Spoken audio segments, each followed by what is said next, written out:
Adair gripped the control stick, the dense Burmese jungle sprawling beneath his plane's nose.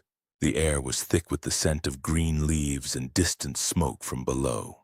He could feel the vibrations of American-trained Chinese forces locked in a desperate struggle below. Flashes of gunfire and explosions punctuated the suffocating humidity around them. Unseen by Japanese soldiers squinting against the glare of the sun, 4 P-40 Warhawks were ready. Their fuselages were painted with screaming sharp-toothed skulls prepared to dive. It was May 17, 1944, and Lieutenant Adair led his flight of Burma Banshees. He pushed his P-40 into a steep descent, his less experienced wingman trailing behind. Their mission: to deliver their deadly payload directly onto Japanese ground positions. The bombs screamed from their racks, striking their targets with devastating precision. The ground erupted in a fiery cascade as the Burmese jungle shook. As Adair pulled up his aircraft climbing at a sharp angle, he looked skyward. He saw them, Japanese fighters, closing in rapidly. To his right, his wingman, O'Connor, began his own bombing run. Adair affectionately called this young pilot Little Oki. But O'Connor's external fuel tank, meant to be jettisoned after delivery, remained stubbornly stuck. As enemy planes closed in, O'Connor plunged his P-40 into a hard, evasive turn.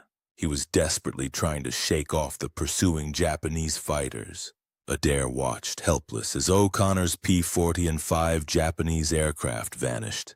They disappeared together into a thick bank of concealing clouds. With his wingman gone, Adair now faced the remaining Japanese fighters. They immediately fanned out, their attention shifting to the isolated American. Without hesitation, Adair accelerated, banking sharply into the concealing clouds. He was determined to follow O'Connor and protect his friend. But when he emerged into clear air on the other side, the sky was empty. Little Oki was gone. Alone now, Adair scanned the vast expanse. He spotted a formation of P-40s on the horizon heading his way. Believing them friendly, he flew towards them on the horizon. As they drew closer, he realized these were Japanese aircraft. He locked onto the lead plane, waited, and fired. Tracers arced across the sky, but before they could connect, the Japanese fighters broke formation and peeled away, escaping. Adair dived back into the clouds, seeking momentary respite. Yet when he re-emerged, the Japanese were still there. Another flight. 4 more enemy aircraft were now directly in his sights. He repeated his tactic, heading directly into their formation. 3 of the enemy pilots veered off, avoiding a head-on engagement. But the 4th, unwavering, kept coming towards him. Adair held his course, his finger on the trigger. He waited until the enemy plane filled his gun sight completely. At the precise moment he was certain of his range, he squeezed. The Japanese fighter simply disintegrated, bursting apart in the air. Adair had scored his first kill of the day. Moments later, another Japanese plane spotted him, closing rapidly. Adair again turned to meet the threat head-on. Both pilots fired, tracers streaking past Adair's canopy. The sound of the enemy's guns echoed in the roar of his powerful engine. The Japanese plane grew rapidly in his sights until its canopy was impossibly large. It was rushing directly towards him through the sky. It passed directly over his P-40, incredibly close. Adair felt a distinct warmth and heard the rush of air. He immediately rolled his plane inverted, seeking to gain an advantage. Upside down, he caught a glimpse of a bright green zero. It was shining in the tropical sun directly below him. As the zero passed, Adair spotted another Japanese aircraft lower than him. It was coming from the opposite direction, a new threat. Seizing the altitude advantage, he expertly maneuvered his P-40, swinging behind the enemy. The Japanese Hayabusa drifted into his sights. Adair fired a deflection shot, hitting the plane squarely. Its wing ripped away, the fuselage tumbled from the sky. The shattered aircraft plummeted towards the jagged rocks below. Adair had now downed 2 enemy planes in this fierce encounter. He had no way of knowing if his earlier shots found their marks. Now, truly alone, his P-40 was severely damaged, and his fuel gauge dipped perilously low. Turning his aircraft north towards home, a wave of profound concern washed over him. He saw 5 more Japanese planes appear on the horizon. Outnumbered and without the advantage of height, Adair had no choice but to run. The control stick trembled in his hand as he guided his wounded fighter south. The Japanese fighters were in relentless pursuit, closing in. Tracers streamed past his cockpit in dangerous arcs.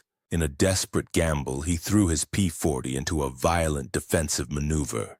He pulled hard on the controls until the aircraft shuddered around him. The sky became a blur of metal and tracers all around him. He twisted and climbed, desperately trying to shake off his pursuers. Then through the chaos he saw it, a massive cloud bank, impenetrable and swirling. A jagged rock formation was jutting through its upper surface. Despite the extreme danger, Adair, battered and outnumbered, decided to risk it all. He plunged his P-40 into the thick concealing vapor. With remarkable skill and a measure of sheer luck, he threaded through the cloud. He narrowly missed the jagged rock formation within the vapor. When he emerged on the other side, the sky was clear and his pursuers were gone. A cold numbness settled over him as he turned his battered P-40. He headed towards Nagaguli, his distant home base. He scanned the vast horizon, searching for any sign of his missing flight. And then, through the haze, a familiar sight. A red-nosed P-40 limping through the sky.